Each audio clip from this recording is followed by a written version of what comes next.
In this video we're going to create a mono version of this rather busy and unfocused colour shot to create something much more striking and dramatic, and that involves cropping the shot, blurring it, playing with levels, creating layer masks to make it a selective blur, and creating a vignette effect as well. So there's a lot to get through.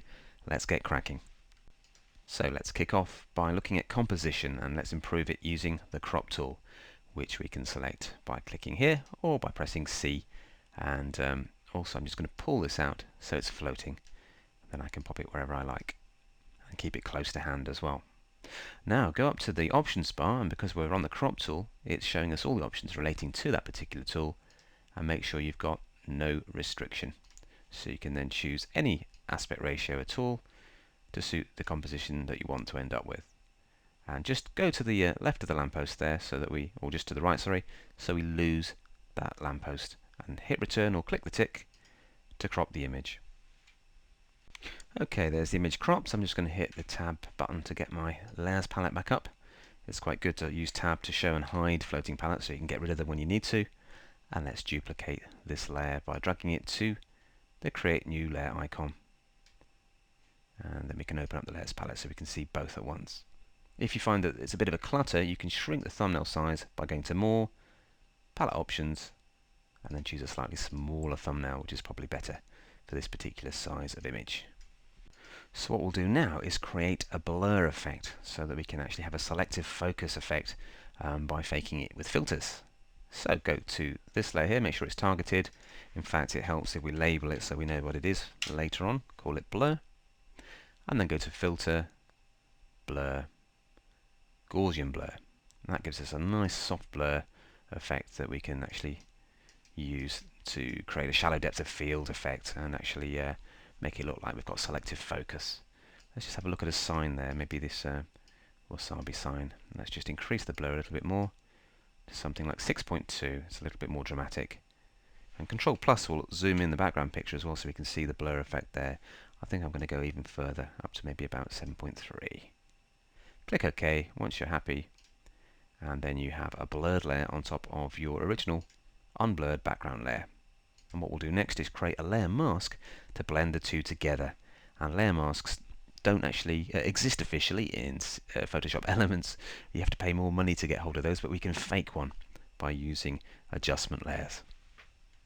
Okay, let's create that layer mask. First thing to do is to click on New Adjustment Layer and choose anyone, absolutely anyone, because we're not actually using the levels or the brightness contrast controls. We're just using the mask that comes with the adjustment layer to create our layer mask. So just click OK, don't adjust any of the sliders, and there you have your levels adjustment layer. Now pop that below the layer that you want to attach it to, the blur layer, and then move in between the two and hold down the Alt key, and you get this little icon appear like so. Click, and they're now linked and attached to each other so that whatever you do to this mask will affect the content of this layer. Let me demonstrate how layer masks work. Let me just select the brush tool. You don't need to do this, I'm just showing you something very quickly. Make sure we've got a black foreground colour, target the mask, and then if I click now with a black, you can see that the girl is becoming visible because I'm literally poking a hole through this blurred layer to the layer below.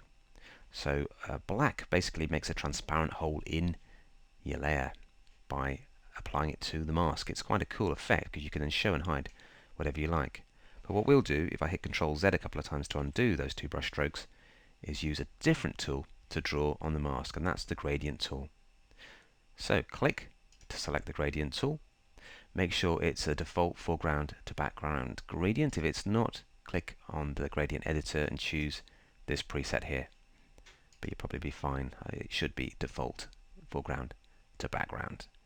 The other thing we want is a linear gradient, so tick this icon here and then go to the mask. And what we can do now is draw from top to bottom. Let me just Control minus to zoom out to create a gradient that starts off black and therefore makes a hole down here, but then gently blurs up to the top of the image. Let me just demonstrate that. If I just click and hold freehand, then it draws a diagonal line, but if I hold the Shift key down, then I get a nice straight line. And if I stop about here, then if we just zoom in now, you'll see that it starts off sharp because of the black and goes through to blur. Now we're losing the top of the girl's face, so I'm just going to redraw that gradient and go a little higher. And now we've got the girl showing up more. I'll do it one more time. There we go. So she's visible now, but it's blurring as we near the top of the image, so you get this nice selective focus effect.